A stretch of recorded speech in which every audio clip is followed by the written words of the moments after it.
그 남자가 앉아 있었어요. 평생토록 다시는 마주치지 않게 해달라고 빌고 또 빌었었는데요. 얼마 전 그 남자가 저에게 전화를 했어요. 그런 남자에게 도대체 우리한테 왜 이러는 거예요? 그만 좀 하라고요. 제가 순간 이성을 잃고 소리를 질러버렸어요. 그때 저는 마치 미친 사람 같았어요. 하지만 그런 제 절규에도 불구하고 정말 죄송합니다. 정말 죄송합니다.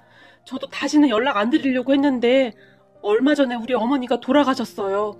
그런 저의 행동에 남자는 다급했던 모양인지 급히 말을 꺼냈어요.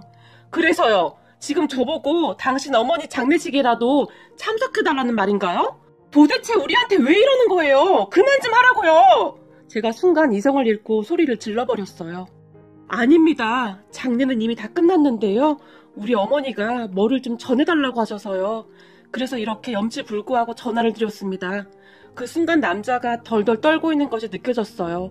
그렇게 저는 그런 남자의 말을 그냥 모른 척할 수 없었고 그때 이미 합의 다 해줬잖아요. 그러니까 더 이상 뭘 주실 필요도 없습니다. 제 목소리는 여전히 신경질적이었어요. 그게 말이죠. 저도 처음에는 우리 어머니가 전해달라고 했을 때 그냥 알았다고 대답만 하고 말려고 했는데요. 어머니가 주신 걸 보니 도저히 그럴 수 있는 것이 아니라서 이렇게 어렵게 전화를 드렸습니다. 아주 잠시면 됩니다. 정말 죄송합니다. 남자의 목소리는 여전히 심하게 떨리고 있었어요. 그런 남자를 무시할까 하다가 결국 만나러 가기로 약속을 했고 그렇게 저는 그 남자와 카페에 마주 앉았어요. 사실 그 남자와 저는 평생토록 만나면 안 되는 그런 사이입니다. 그 남자의 얼굴을 보고 있으면 참을 수 없는 화가 치밀어 오르거든요. 제가 카페로 들어서자 남자가 제 눈치를 보며 쭈뼛쭈뼛 일어났고 그런 남자를 그저 무시한 채 자리에 앉았어요. 그리고 그 남자가 제가 앉는 모습을 보며 엉거주춤한 모습으로 따라 앉았는데요. 도대체 뭐죠? 그쪽하고 길게 말하고 싶지 않으니까 간단하게 말해주세요. 제 목소리에는 찬바람이 가득했는데요. 그런 저를 보는 남자의 눈에는 두려움이 가득해 보였어요. 저기 이거 라며 제게 뭔가를 내밀었는데 남자는 저와 눈도 마주치지 못한 채 그저 고개를 푹 숙이고 있었는데요. 죄송합니다. 앞으로 다시는 연락드리지 않겠습니다. 정말 죄송합니다. 라며 남자가 벌떡 일어나더니 급히 밖으로 나가버렸어요. 그렇게 나가버리는 남자를 그냥 모른 척하고 그 남자가 준 그 상자를 바라만 보고 있었는데요. 거기에는 통장 하나가 있었고 그 통장 안에는 돈 봉투가 끼어 있었는데 그 돈 봉투 안에 있던 돈은 아마도 얼마 전에 그 통장에서 찾은 돈 같았어요. 그렇게 통장을 들여다보던 제가 그만 눈물을 주체하지 못한 채 흐느끼고 말았어요. 그 통장에는 거의 매일 입금하다시피 한 거래 내역이 찍혀 있었는데요. 통장 거래 내역에 죄송합니다 라는 말이 빼곡히 적혀 있었거든요. 그리고 그 안에는 통장과 함께 한 글자 한 글자 꼭꼭 눌러 쓴 편지 한 장이 있었는데요. 죄송합니다. 죄송합니다.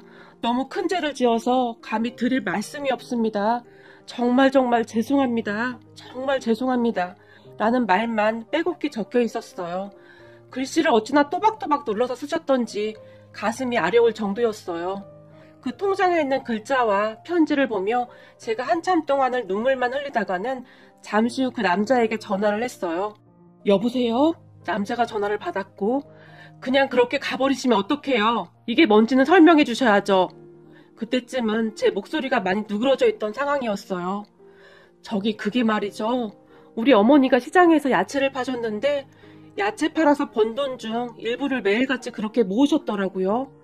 저는 정말 모르고 있었습니다. 그런데 돌아가시기 얼마 전에 저를 부르시더니 혹시 어머니가 돌아가시면 소연이 어머니에게 꼭 좀 전해달라고 신신당부를 하셨습니다. 저도 웬만하면 그냥 모른 척 하려고 했는데 통장을 열어보고는 도저히 그럴 수가 없었습니다. 죄는 제가 지었는데 남자가 미처 말을 잇지 못했는데요. 그런 남자에게 알겠어요. 고마워요. 제 입에서는 그 말이 툭 하고 튀어나왔는데요. 네? 아닙니다. 별 말씀을요. 남자는 크게 당황한 듯 말을 더듬었어요. 그럼 이만 끊을게요. 라며 제가 전화를 끊었는데요. 그때까지도 저는 쏟아지는 눈물을 주체할 수가 없었어요. 그 사건이 일어난 지 벌써 한참 되었네요. 하지만 우리 가족은 그때까지도 그 사건이 일어난 그날 그 시간 속에 살고 있었어요. 잊으려고 해도 도저히 잊혀지지가 않았고 정말 어렵게 잠이 들면 꿈에서조차 그 장면과 몇 번이나 마주해야 했어요. 그러다가 식은땀을 흘리며 잠에서 깨어나야 했고, 그러한 일은 정말이지 매일매일 반복되었어요.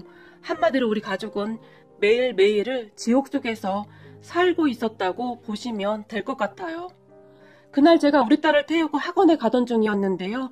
졸음 운전을 하던 반대편 트럭이 차선을 넘어와서는 우리 차를 그만. 다시 떠올리기조차 싫은 그 일로 인해 우리 딸은 하루아침에 우리 곁을 떠나갔어요. 분명히 그날 아침도 여느 날과 다름없던 그런 날이었어요. 잠이 덜 깬 채 졸리다며 제게 투정 부리던 우리 딸이었는데, 그날 아침까지도 분명히 우리 곁에 있던 우리 딸이었는데, 그랬던 딸이 그렇게 갑자기 우리 곁을 떠나간 것입니다. 그 일은 정말이지 순식간에 일어났는데요. 저는 그때 우리 딸을 먼저 보냈다는 죄책감으로 인해 하루하루 병들어가고 있었고, 사고를 낸 트럭 운전자가 와서 무릎을 꿇고 용서를 빌었지만 우리는 그를 도저히 용서할 수가 없었습니다. 생각해보세요. 하루아침에 우리 딸이 그렇게 되었는데 어떤 엄마가 그렇게 쉽게 용서를 할 수가 있겠습니까?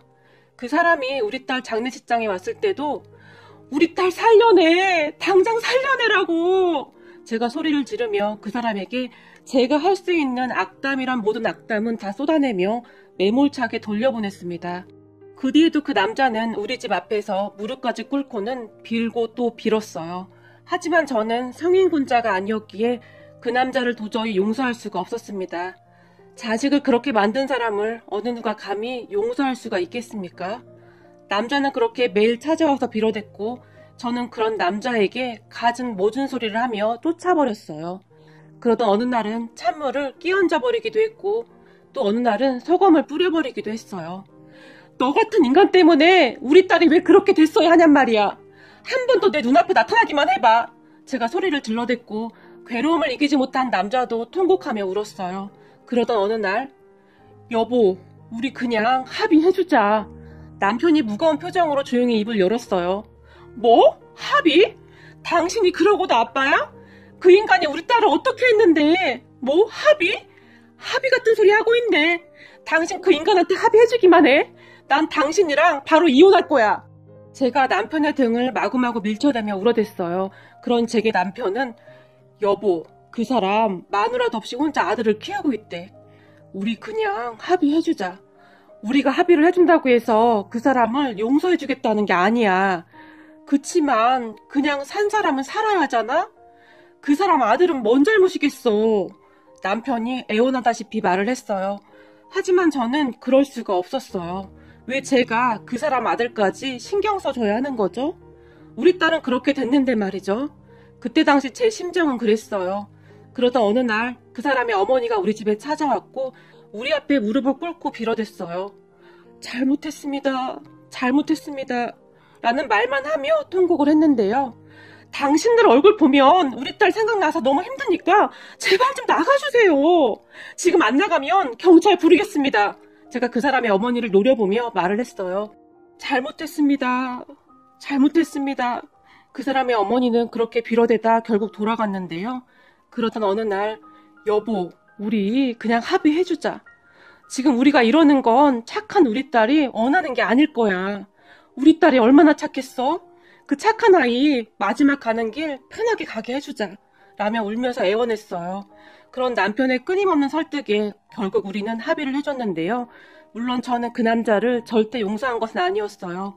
단지 우리 딸이 조금이나마 편히 하늘나라로 가길 원했던 것뿐이었어요. 그런데 그런 제 증오스러운 마음과는 달리 그 남자와 그 남자의 어머니는 지속적으로 용서를 빌어왔어요. 그러다가 어느 날은 제가 합의해줬잖아요. 당신들이 원한 게 그거잖아요. 라고 소리를 지르며 내쫓아버렸는데요. 그 뒤에는 한동안 모습을 드러내지 않았고 우리는 그 뒤에도 계속 지옥 같은 생활을 해야만 했어요. 아무리 잊으려고 애를 써도 절대 잊혀지지가 않았으니까요. 거기다 그때 그 장면이 트라우마가 되어 저를 계속 괴롭혔거든요. 결국 병원 치료까지 받으며 남아있는 아들과 남편을 위해 버티고 또 버티고 있었어요. 그러던 어느 날 딸의 납골당에 갔는데요. 납골당에 국화 한 송이가 놓여 있었어요. 누가 왔다 갔을까 하고 생각하고 있을 찰나에 그곳에서 근무하시던 어떤 분이 할머니가 손녀딸을 참 많이 사랑했었나 봐요. 어쩌면 매주 그렇게 오시는지 참 대단하세요. 라는 말을 했어요. 그 말에 제가 할머니요? 라고 물었는데요. 모르셨어요? 매주 오셔서 한참 울다 가시던데 미안하다, 잘못했다 하시면서요. 얼마나 애틋하면 그럴까 하는 생각에 제 마음이 다 아프더라고요. 말을 하던 그분이 우리를 안타깝게 바라봤어요. 저기 우리 딸한테 찾아온 게 확실한가요? 제가 다시 물었는데요. 그럼요. 한참을 울다 가셔서 제가 똑똑히 기억합니다. 다시 한번 대답을 했어요. 그렇게 제가 우리 친정과 시댁에 전화를 했지만 두 분 다 아니라고 했어요. 그래서 우리는 그 다음 주 주말에 그 할머니가 오신다는 시간에 맞춰서 기다리고 있었는데요. 그 사고를 낸 남자의 어머니가 우리 딸 낙골당 앞에 국화 한 송이를 놓고는 그저 하염없이 우리 딸 사진을 바라보며 눈물을 흘리고 있었어요. 미안하다, 미안하다 라고 중얼거리고 있었는데 멀리서 그 모습을 지켜보며 어른같이 차갑기만 하던 제 마음이 잠시나마 따뜻해졌는데요. 저는 그 사람들이 그저 합의만을 바라고 그랬다고 굳게 믿고 있었지만 그 사람들은 우리가 합의를 해주고 난 뒤에도 진심으로 미안해하며 아파하고 있었어요. 그 모습을 보며 저도 조금씩 정신을 차려갔던 것 같아요. 그냥 그 사람 어머니의 눈물을 보며 진심으로 사과를 하고 있구나 하는 생각이 들었거든요. 그렇게 멀리서 지켜만 보다 그냥 돌아왔는데요. 그렇다고 우리가 그 사람들을 100% 다 용서했던 것은 아니었지만 그저 살면서 다시는 보는 일이 없었으면 좋겠다. 그러면서 살고 있었어요. 그런데 그날 그 전화를 받고 참 많이 놀랄 수밖에 없었는데요. 그 사람 어머니는 시장에서 야채를 팔면서 생계를 유지했다고 하는데 그 야채를 팔아서 얼마나 남았겠어요. 하지만 그 와중에도 그 사람의 어머니가 따로 통장까지 만들어서 매일 조금씩이라도 돈을 모으고 있었다고 하는데요. 아마도 그렇게 해서라도 당신의 자식이 지은 죄를 조금이나마 용서받고 싶었던 것은 아니었을까 싶네요. 그렇게 확인한 통장 내역에는 죄송합니다라는 글자가 거의 매일같이 빼곡했는데요. 그날 그 통장과 편지를 들고 집에 들어가서 남편에게 보여줬는데 그 통장을 열어보던 남편의 손이 심하게 떨리고 있었어요. 그러더니 통곡을 하며 울었어요. 딸이 그렇게 되었을 때도 이를 악물고 울음을 참던 남편이었어요. 그때 이미 제정신이 아니었던 제 앞에서 남편은 차마 그럴 수가 없었을 테니까요. 그랬던 남편이 통장을 끌어안고 한참을 미친 사람처럼 울어댔어요. 그렇게 한참을 울던 남편이 사실 말이야, 내가 당신한테 그 사람들 용서하라고 그렇게 말은 했지만 사실 나도 용서하지 못하고 있었어. 매일매일 그 사람을 원망하며 살고 있었어. 어느 날은 말이야, 그 사람이 일하는 곳에 몰래 찾아가서 그 사람을 미친 듯이 노려본 적도 있었는데 그 사람이 일을 하다 허겁지겁 밥을 먹는 모습을 지켜보면서 내 딸을 그렇게 만들어 놓고 넌 밥이 목구멍으로 넘어가냐? 라며 당장이라도 달려가서 뒤집어 엎고 끝장을 내버리고 싶었어. 그리고 어느 날은 그 사람이 사는 집 근처에서 그 사람이 아들을 보고 활짝 웃는 모습을 보는데 우리 딸을 그렇게 만들어 놓고 네가 감히 웃어? 라며 쫓아가서 갈겨버리고 싶은 생각도 들었어. 어쩌면 내가 당신보다 그 사람을 더 미워하고 있었을 거야. 나도 그들을 도저히 용서할 수가 없었거든. 말을 하던 남편이 다시 눈물을 흘렸어요. 그리고 우리는 한동안 부둥켜 안고 눈물을 흘렸는데요. 우리 딸이 그렇게 되고 난 뒤 처음으로 마음을 터놓고 마음껏 울었던 것 같아요. 그리고 다음날 우리 남편이 그 남자에게 전화를 했어요. 우리 남편의 전화에 깜짝 놀란 남자가 여보세요? 라고 전화를 받았고 소연이 아빠입니다. 순간 남편의 입에서 우리 딸의 이름이 새어나왔어요. 그런 남편의 말에 네 라고 대답을 하던 남자가 흐느끼고 있었다는데요. 아마도 그 남자에게도 소연이란 이름은 평생토록 잊지 못할 그런 이름으로 기억됐겠죠. 그리고 그런 남자에게 혹시 어머님 모신 곳이 어딘가요? 좀 알려주세요. 그러고 보니 어르신 성함도 모르고 있었네요. 남편이 물었어요. 네? 우리 어머니 모신 곳이요? 그건 왜 물어보시는지. 남자가 당황하며 다시 물었고 마지막 가시는 길 저희가 인사는 드려야 할 것 같아서요. 남편이 말을 했는데 그런 남편의 말에 그 남자가 갑자기 더 큰 소리로 흐느끼기 시작했다는데요. 괜찮습니다. 괜찮습니다. 말씀만으로도 그저 죄송하고 감사할 뿐입니다. 남자가 떨리는 목소리로 말을 했지만 남편이 그런 남자에게 우리가 당신에게 하는 처음이자 마지막 부탁인데 안 들어주실 건가요? 라고 말을 했고 남편의 말에 그 남자가 힘겹게 위치를 알려줬어요.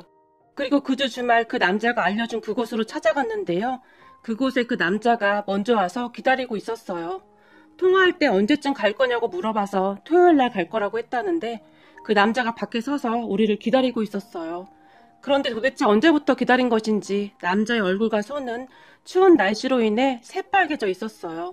그런 남자를 보며 언제부터 이러고 있었던 거예요? 추운데 뭐하러 이러고 있었어요? 라며 남편이 그 남자의 손을 덥석 잡았는데요. 그 순간 남자가 꽁꽁 얼어붙은 땅바닥에 무릎을 꿇으며 정말 죽을 죄를 졌습니다. 죽을 죄를 졌습니다. 라며 다시 통곡을 했어요. 그런 남자를 남편이 일으켜 세우며 이제 그만하셔도 됩니다. 아닙니다. 저도 자식 키운 애비인데 그 심정을 어찌 모르겠습니까? 정말 죄송합니다. 남자가 다시 흐느꼈어요. 그런 남자를 보니 문득 그런 생각이 들더라고요. 그 남자와 어머니가 그동안 우리에게 그토록 용서를 빌었지만 우리는 단 한 번도 그들의 용서를 받아주지 않았었구나. 그랬으니 그 남자도 그동안 사는 게 지옥 같았겠구나. 그런 생각이 들었어요. 그리고 과연 우리만 지옥 같았을까요? 사고를 낸 당사자도 얼마나 괴로웠을까요? 그렇게 우리는 그 사람의 어머니가 모셔진 곳으로 들어갔고 그곳에 놓여진 사진을 보며 어르신, 이제는 편히 쉬셔도 됩니다. 그동안 하실 만큼 하셨습니다. 이것도 운명이라면 운명인데 어쩌겠습니까? 그러니 이제는 편히 눈 감으시고 부디 좋은 곳으로 가세요. 라고 남편이 말을 했어요. 그러고 보니 그동안 원망만 하느라 어르신의 얼굴조차 자세히 못 봤었네요. 그런 어르신의 사진을 가만히 바라보는데 흐르는 눈물을 주체할 수가 없었어요. 그 말에 우리 모두 조용히 흐느껴 울었는데요. 특히 그 사람이 큰 소리로 통곡을 했어요. 그렇게 얼마 후 우리는 근처 식당에 들어가서 같이 식사를 했어요. 식사를 하는 도중 우리 남편이 그런데 통장에 이런 글을 어떻게 쓰셨을까요? 남자에게 통장을 보여주며 물었고 우리 집사람이 오래전에 암으로 세상을 떠나서 제가 아들을 홀로 키우고 있었거든요. 그런데 우리 아들이 엄마를 많이 보고 싶어 해요. 그래서 그런 아들에게 조금이나마 위안이 될까 해서 제가 아들 이름으로 통장을 만들어서 엄마가 사랑해 라는 글자로 매달 돈을 입금해주고 있었는데요. 어느 날은 그날 이후 한동안 서랍장에 넣어두고 잊고 있던 아들의 통장을 우리 어머니가 보시고는 저에게 부탁을 하셨습니다. 우리 어머니가 시장에서 야채나 나물을 팔아서 돈을 버셨는데요. 그중 일정 금액을 항상 이렇게 입금해달라고 하셨어요. 저는 그저 아무 생각 없이 했던 것이었는데 우리 어머니가 그런 생각을 하고 계신 줄은 정말이지 꿈에도 몰랐습니다. 남자가 힘겹게 대답했어요. 그렇네요. 아마도 그 사람의 어머니는 그렇게나마 우리에게 용서를 빌고 싶었던 것이 아니었을까 싶네요. 분명한 건 우리에게도 참 힘든 시간이었지만 그들도 우리만큼이나 견디기 힘든 시간을 보내고 있었구나 하는 생각을 했어요. 그리고 문득 그런 생각이 들었는데요. 만약에 말이죠. 우리가 조금만 더 빨리 그들을 용서했다면 어땠을까? 그렇게 이런저런 생각을 하다 보니 문득 몇 년 전의 일이 떠올랐는데요.